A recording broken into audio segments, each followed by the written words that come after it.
Hello students, कैसे हैं आप लोग। आई थिंक सब लोग अपने घर पर बिल्कुल सेफ होंगे। यस और नो? Yes yes ma'am.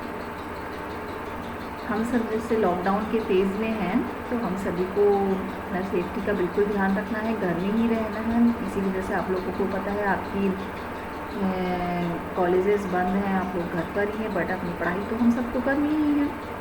तो हम इतने टाइम से आप लोगों को अपना online material and other things provide कर रहे हैं।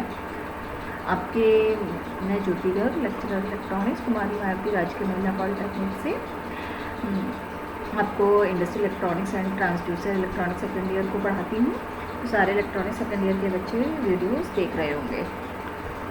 जैसे कि आपको पता है कि हमने सिलेबस कॉलेज में 3 यूनिट्स पूरी कर ली थी। 4th यूनिट के मैंने आपको वीडियोस पहले ही दे दिए थे। ये हमारा यूनिट 5 का वीडियो है, processing of transducer signal.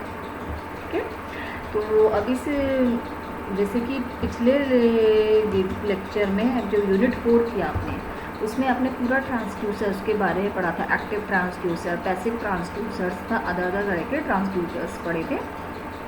Resistive transducer, piezoelectric transducers and capacitive transducers and other transducer.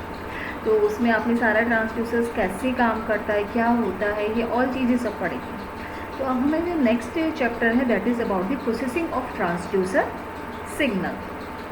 Mean जो हमारा ट्रांसड्यूसर्स, जैसे कि आपको पता है ट्रांसड्यूसर्स क्या होता है। ट्रांसड्यूसर्स एनर्जी की एक फॉर्म से दूसरे फॉर्म में कन्वर्ट करते हैं।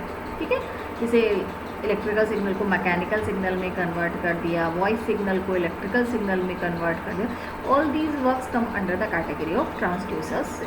ठीक है, अब इन ट्रांसड्यूसर्स से हमें जो सिग्नल मिलता है उसको हमें कैसे प्रोसेस करना है, इस यूनिट में हमें इसके बारे में पढ़ना है। ठीक है, बेसिकली इस यूनिट में हमारे 2 टॉपिक्स कवर है, processing of transducer signal and instrumentation amplifier. ये मेरा जो इस यूनिट का फर्स्ट वीडियो है, ये है आपका प्रोसेसिंग ऑफ ट्रांसड्यूसर सिग्नल के बारे में। इंस्ट्रूमेंटेशन एम्पलीफायर पे मैं आपको दूसरा वीडियो प्रोवाइड करूँगी। ठीक है, first processing of transducer signal. ठीक है, सबसे पहली चीज़ आती है सिग्नल प्रोसेसिंग। सिग्नल प्रोसेसिंग से आप मतलब समझते हैं सिग्नल को प्रोसेस करना। सिग्नल जैसे कि आपके अगर हम प्रोसेस कंट्रोल में रखें, जैसे प्रोसेस कंट्रोल में हमारी मेज़र करने के डिफरेंट वेरिएबल्स होते हैं, फिजिकल क्वांटिटी बहुत सारी होती है। ठीक है, जैसे कि आपने लास्ट चैप्टर में पढ़ा था कि इन फिज़िकल वेरिएबल्स को मेज़र करने के लिए हम इलेक्ट्रिकल सिग्नल को प्रोड्यूस करते हैं, डिफरेंट ट्रांसड्यूसर्स यूज़ किए थे। ठीक है, तो बेसिकली इस प्रोसेस में हमारा सबसे पहला काम क्या है, हम 2 तरीके ट्रांसड्यूसर्स यूज़ करते हैं। एक होता है प्राइमरी ट्रांसड्यूसर और एक होता है सेकेंडरी ट्रांसड्यूसर। प्राइमरी ट्रांसड्यूसर का काम क्या होता है, इलेक्ट्रिकल सिग्नल को डिटेक्शन करना, और दूसरा जो सेकेंडरी ट्रांसड्यूसर उसका काम होता है जो डिटेक्टेड सिग्नल है उसको इलेक्ट्रिकल सिग्नल में ट्रांसफ़र करना। Got it? प्राइमरी ट्रांसड्यूसर का मतलब है सिग्नल को डिटेक्ट करना, सेकेंडरी ट्रांसड्यूसर का काम क्या है, उस डिटेक्टेड सिग्नल को इलेक्ट्रिकल सिग्नल में ट्रांसफ़र किया जाता है। तो डिटेक्टेड ट्रांसड्यूसर से जो सिग्नल मिलता है तो बेसिकली इस लेवल का होना चाहिए कि उसकी रिकॉर्डिंग हो सके, उसे डिस्प्ले किया जा सके, इंडिकेट, फिर उसे वो प्रोसेसिंग करनी पड़ती है। जैसे अगर कोई सिग्नल वीक है तो आपको उसे एम्पलीफाई करना पड़ेगा। Got this thing? तो ये सारी जो चीज़ें आती हैं वो सिग्नल प्रोसेसिंग के अंदर आती हैं। अब बेसिकली जो सिग्नल प्रोसेसिंग होती है, सिग्नल प्रोसेसिंग का मेन कारण ट्रांसड्यूसर से जो एनालॉग सिग्नल या डिजिटल सिग्नल जो भी मिला है उसे मेजरेबल बनाना होता है। जैसे कि आप इस डायग्राम में भी देखें, आप अगर देखें सब ऊपर वाला कि जो हमें एक सिग्नल मिल रहा है वो वॉइस सिग्नल मिल रहा है। ठीक है, और एंड में हमें ट्रांसमीटर के बाद क्या मिल रहा है, इलेक्ट्रिकल सिग्नल। बीच में एक ट्रांसड्यूसर लगा हुआ है, जो ये ट्रांसड्यूसर क्या कर रहा है, वॉइस सिग्नल को इलेक्ट्रिकल सिग्नल में काम कर रहा है। बेसिकली जो यहाँ पर ट्रांसड्यूसर है वो है एक माइक्रोफोन। माइक्रोफोन आपका क्या करता है, वॉइस सिग्नल को इलेक्ट्रिकल सिग्नल में काम। अब जो हमें इस ट्रांसड्यूसर के बाद इलेक्ट्रिकल सिग्नल मिल रहा है, क्या वो इलेक्ट्रिकल सिग्नल इतना सफिशिएंट है, इतना है कि आप उसे डिस्प्ले कर सकें, कहीं वो वीक सिग्नल तो नहीं है। अगर वो वीक सिग्नल है तो हम उसे इलेक्ट्रॉनिक प्रोसेस करते हैं। मीन्स इलेक्ट्रॉनिक प्रोसेस में उसका काम क्या होगा, उसे एम्पलीफाई करना। ठीक है, एम्पलीफाई करके हम उसे ट्रांसमिट कर देते हैं। ठीक है, ट्रांसमीटर के बाद वो सिग्नल डिस्प्ले हो पा रहा है। ठीक है, तो सब समझ आया। सिग्नल प्रोसेसिंग में जो हमारी होती है, सिग्नल प्रोसेसिंग स्टेज में क्या होता है, सिग्नल पे एम्प्लीफिकेशन होता है, एटेन्यूएशन होता है, इंटीग्रेशन होता है, और भी जितने ऑपरेशंस होते हैं। ठीक है, जैसे इसमें हमारा एम्प्लीफिकेशन हो रहा है। क्लियर बात इतनी आपको समझ आ गया होगा। अब जो हमारे ट्रांसड्यूसर्स भी आपने पढ़े थे, अब इसी में हम नेक्स्ट डायग्राम में देखें, जो सिग्नल आ रहा है वो रिसीवर पे जा रहा है। रिसीवर में क्या मिल रहा है, इलेक्ट्रॉनिक सिग्नल। ठीक है, इलेक्ट्रॉनिक सिग्नल को फिर हमने एक ट्रांसड्यूसर यूज़ किया और उससे वो वापस वो सिग्नल किसमें हो गया, वॉइस सिग्नल में कन्वर्ट। बेसिकली ये कौन सा सिग्नल ट्रांसड्यूसर है, लाउड स्पीकर। लाउड स्पीकर क्या करता है, इलेक्ट्रिकल सिग्नल को आपके वॉइस सिग्नल में कन्वर्ट करता है। मीन्स आपने किसी वन पर्सन ने कुछ बोला और सेकेंड पर्सन ने कुछ सुना, उसके बीच की ये सारी की सारी प्रोसेसिंग। फर्स्ट अगर मैंने कुछ बोला और आपको कुछ सुनना है, तो मेरे मुंह से कुछ बोलेंगे और आपके कानों तक मेरे मुंह से बोलने के बाद ट्रांसड्यूसर यूज़ होगा, that will be your microphone transducer, that will convert my voice signal into an electrical signal. That electrical signal will be processed, maybe it will be amplified, and then it will be transmitted. ठीक है, then transmitting के बाद it will be go to the receiver end. Receiver end पर that signal again will be electrical signal will converted into a voice signal with the help of second transducer. That second transducer is your loudspeaker. Then this signal will be listened by your ear. So this is all about the signal processing. Electronic process में I have told you attenuation होता है, amplification हो सकता है, integration हो सकता है, any other process, right. ये सारी चीज़ें होती हैं।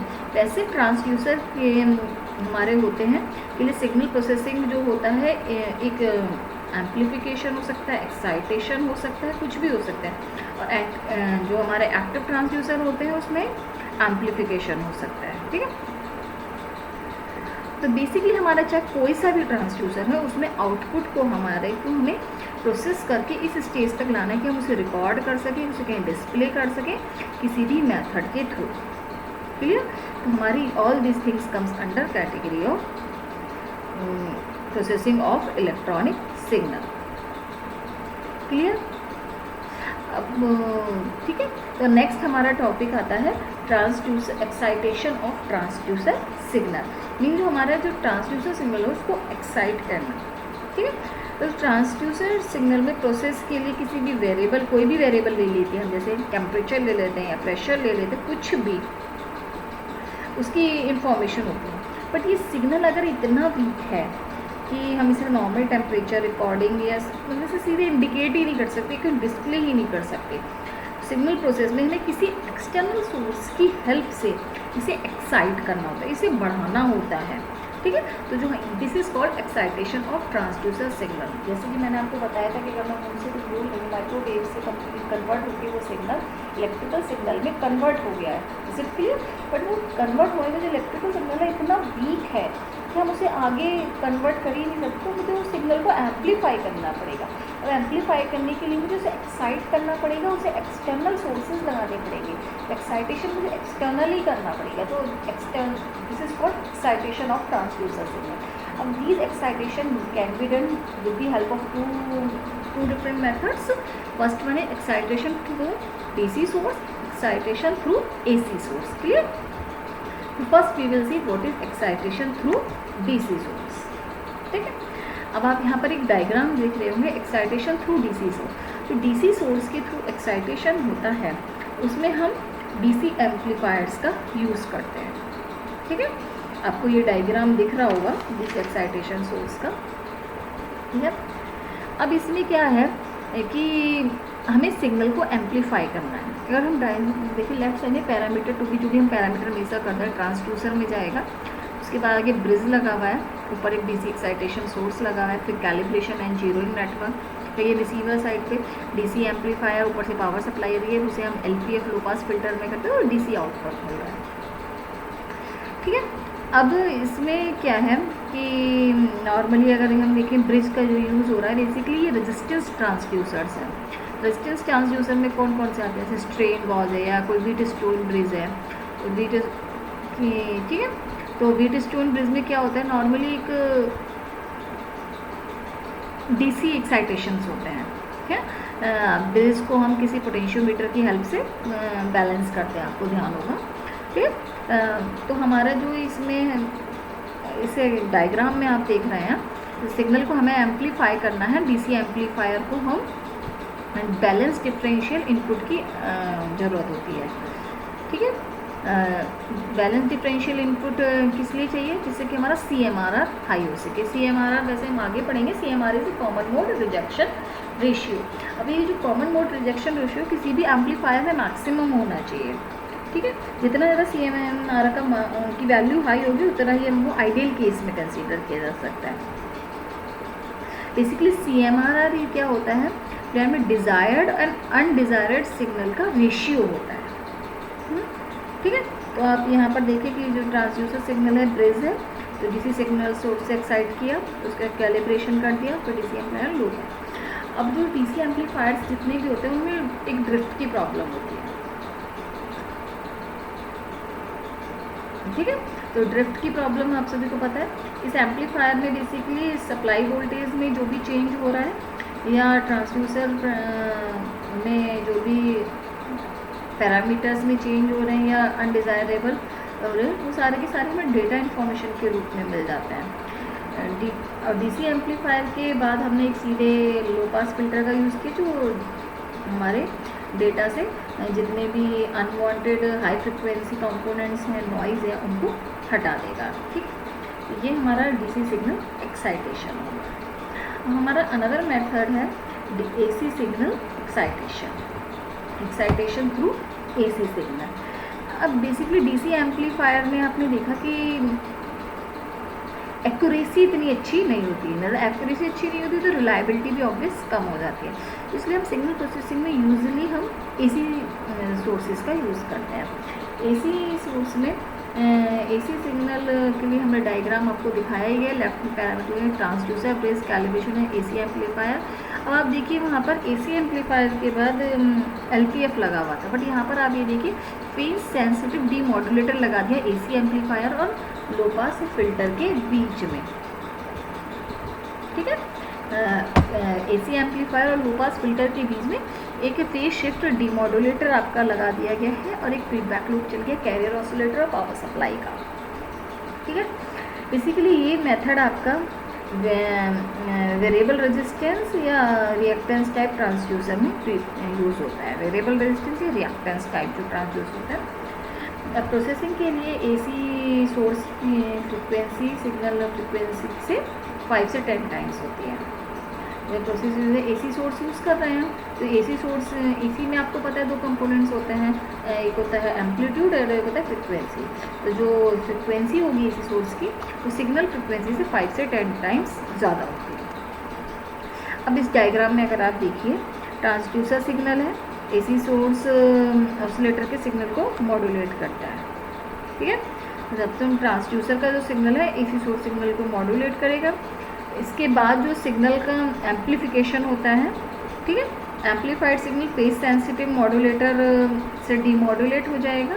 लो पास फिल्टर जो भी है, लो पास फिल्टर के से क्या होगा कि अनवांटेड हाई फ्रिक्वेंसी कंपोनेंट और नॉइज़ को कम कर देता है। और डीमॉड्यूलेटर एंड LP जो लो पास फिल्टर है से जो हमें DC आउटपुट की पोलैरिटी होगी ब्रिज आउटपुट में पैरामीटर के इंक्रीजिंग और डिक्रीजिंग को शो करेगी।